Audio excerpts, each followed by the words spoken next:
On the eve of the elections, as we all know, the India Alliance had taken an anti-Hindu position. When it was mentioned in the media, when we criticized the position taken, the anti-Hindu, anti-Sanatan Dharm position taken by very senior leaders of the India Alliance, very, very senior leaders, especially from the DMK, we were told, why are you focusing on issues like this? This is not important. At that time, I said it is important because in this country, more than 80% of the population of the country are Hindus. And if you are saying that the religion that they revere, that they belong to, must be destroyed, it has to be a political issue. It has to be a subject of national conversation.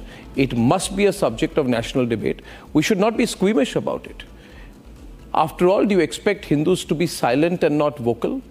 Do you expect Hindus to be timid and not assertive? Ladies and gentlemen, Hindus have been holding themselves back for a very long time. But of late on issues like this, I think in national interest it is important that Hindus speak up against anyone who is essentially Hindu-phobic. Now, in that context, let me give you the exact comment that has been made today. Ladies and gentlemen, Pawan Kalyan says, and Pawan Kalyan is Deputy Chief Minister of Andhra, he says that Sanatan Dharm is going to stay here. People like you may come and go, but Sanatan Dharm goes on forever. It would not stop. It is beyond. In other words, Pawan Kalyan, very senior leader from the south, has said, you cannot question Sanatan Dharm. You can't say that you can destroy Sanatan Dharm. Sanatan Dharm will go on forever. It will not stop. This exact comment was repeated before Udayanidhi Stalin, who has been made last week Deputy Chief Minister of Tamil Nadu, and he's a very, very senior DMK leader. He said, what do you think about it? He said, well, let's wait and see. Now that is a clear threat. It's the kind of, if you were to loosely translate it in Hindi, it would be, aage aage dekho hota hai kya, kind of warning. It's a kind of statement which would be made by someone who hopes that Sanatan Dharm will be destroyed.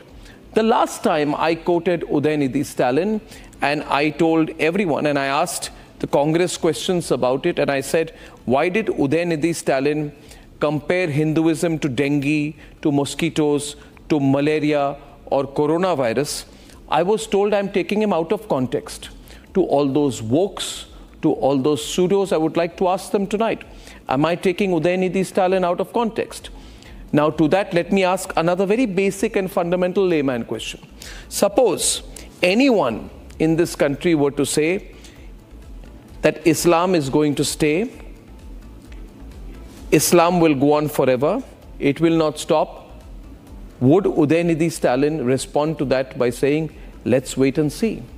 Would Udayanidhi Stalin call any other religion, Islam or Christianity, Sikhism, Jainism or Buddhism, would he compare any of these religions to dengue, mosquitoes, coronavirus and malaria and insist that the religion itself has to be eradicated?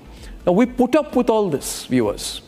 And at the start of my 9 p.m. debate, I have a question for you. Do you want to look the other way when I'm saying all these things? Do you want to say, oh, let's not talk about it. Let's talk about other issues, more secular issues. Is discussing an issue like this common? I want to ask the wokes, the liberals, the Congis, everyone. I want to ask them all, the so-called politically correct types. In our country, leaders are openly saying, let's wait and see how long Hinduism lasts. Let's wait and see whether Hinduism is destroyed or not. And expect over 1 billion Hindus to tolerate this, to take it lying down, and then be told, oh, because you are Hindus, you must be tolerant people. But if you're from any other religion, you must be assertive. If you're Hindus, you must be timid, quiet, never questioning. Take it on the chin. Keep getting slapped. Keep getting abused. But if you're from any other religion, you must vocally speak about your interests and give a round of applause to a Prime Minister who says you have the first right over the nation's resources. Ladies and gentlemen, it is this kind of political correctness that I am completely and totally against. And all right-thinking people of this country must today come together and ask, Why repeatedly, month after month, before the election and after the election, threats are openly being made to destroy and eradicate Hinduism? It will never succeed. But the point is, how dare they? How dare they in a country that is predominantly and majority Hindu, where more than 80% of the population is Hindu, even think or threaten in that direction? Let's debate. आपने राम मंदिर खोला, dance गाना चल रहा है press वाले